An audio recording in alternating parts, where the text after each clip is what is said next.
In today's video, we take a look at a man who did not give a chopstick to his date after she did this, and this man here who refuses to pay, so his date calls him a brokey.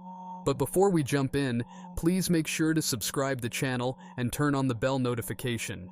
If a man's refusing to pay for the date, he's either broke or insecure. Look, a lot of women cling to this broke thing, right? And I completely understand. I wouldn't want to date a broke person either. Ugh, right? However, you don't think he's broke because he won't pay for the date. Like, that is a shaming tactic in order to get him to pay for the date. Like, no man genuinely believes that you guys genuinely believe that. It just doesn't make any sense, okay? But for the sake of the argument, let's say he is broke and he won't pay because he genuinely can't afford to pay for your meal. It also sounds like you can't afford to pay for your meal and you're the one asking. You're the one panhandling, right? Like, imagine I ask someone to give me a ride somewhere and they're like, nah, bro, I'm sorry. And I'm like, wait, so you can't drive or something? Oh, you don't have a license? Yeah, that doesn't make sense. And how are you going to get mad at someone for not wanting to pay for goods that they aren't consuming? You are telling us all that you want to date for free. So how is anybody here broke but you? You are calling someone broke because they won't pay for your stuff. Clearly, by your own logic that you're presenting, you will always be more broke than he is. I know my value. I know I'm good enough for her without paying for this date. I don't need to pay for this date in order to show her that I'm worthy of dating. An insecure man is chomping at the bit space. He's like, oh my gosh, I gotta pay so she likes me. I gotta open this door so she likes me. I gotta be extra nice so she likes me. I gotta make sure I use the right language so she likes me. And the thing is, there's nothing wrong with insecure. Like, if a man tells me he pays for the date and like opens doors, I'm not gonna be mad at him. I'm just saying that's definitely the more insecure way of acting. And the thing is, I don't believe in splitting the bill. I think that's childish. Like, someone's paying for this whole thing, and I think it should be the person who asks, whoever that is. However, I do understand why some people would want to split the bill. Like, it's not crazy to me, okay? However, a lot of people like complaining about, oh man, they want me to pay for my own food. He is talking about logic and rationalization. Two things most women would never understand. What they do understand is how to shame a guy, how to manipulate him into doing what they want him to do, and maybe the worst of it, how to betray a man's trust, as shown in this clip here. Can you pass me the chopstick, Nate? Nick? Who's Nate? Babe, can you pass me the chopstick? No. Can you pass me the chopstick, please? Can you tell me who Nate is, please? I didn't say Nate, I said Yeah, you Nick. did. You did. I said Nick. I'm not deaf. Babe, are you being serious right now? I'm being serious. The doctor said I had perfect hearing. Who's Nate? Chopstick. Nate. I don't know a Nate. You just said his name. I have no idea who Nate is. It's obviously on your mind. Who's Nate? Do you know a Nate? How about you tell me who Nate is? Are you stupid? Who's Nate? I don't know, you're the one that said Nate. I don't know where Nate came into the equation. Alright. So when you're ready to tell me who Nate is, then we can go hang out. Until then, you can get out and you can hang out at your house. You're the But one I that said know what Nate. you said. You're not going to gaslight me. Okay. When she gaslights you, stand on business. This is what top-tier gaslighting looks like. Once you betray the man, then turn the tables on him, and when that happens, a man should be strong enough to walk away from that person.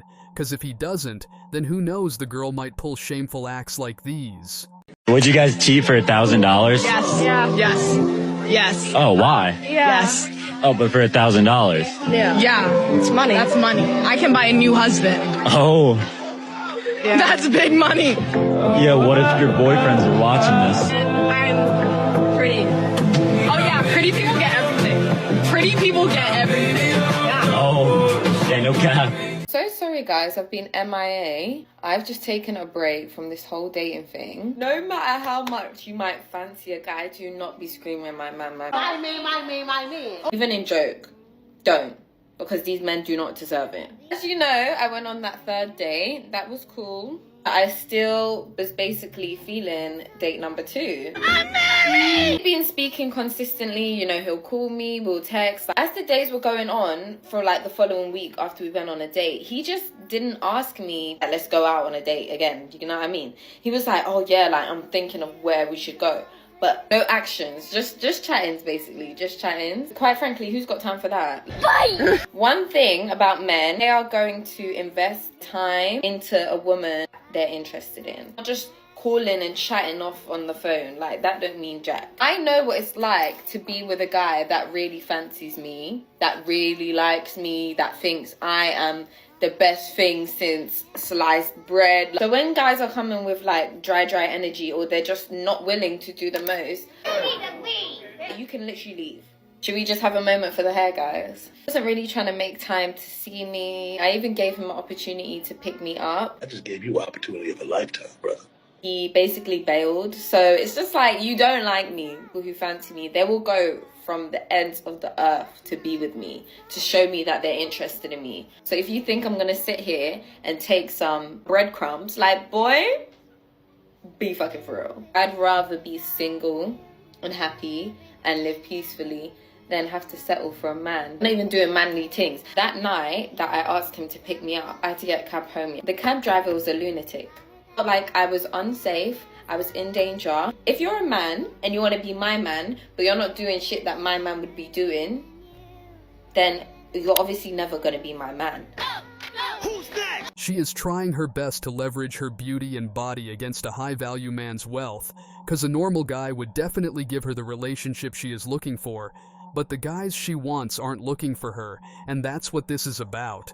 A top guy telling her to stay in her place, and if she doesn't oblige, then she would also end up like this woman here. So I had a realization today. I've been divorced for 3.5 years, and I went through 1.5 years of counseling after my marriage broke up, and I've dated on and off in that 3.5 years. I don't have any kids, so it was a clean break in my divorce. It is so hard to find someone who is looking for someone of value, who's not wanting to sleep with someone right away, and who's not wanting to,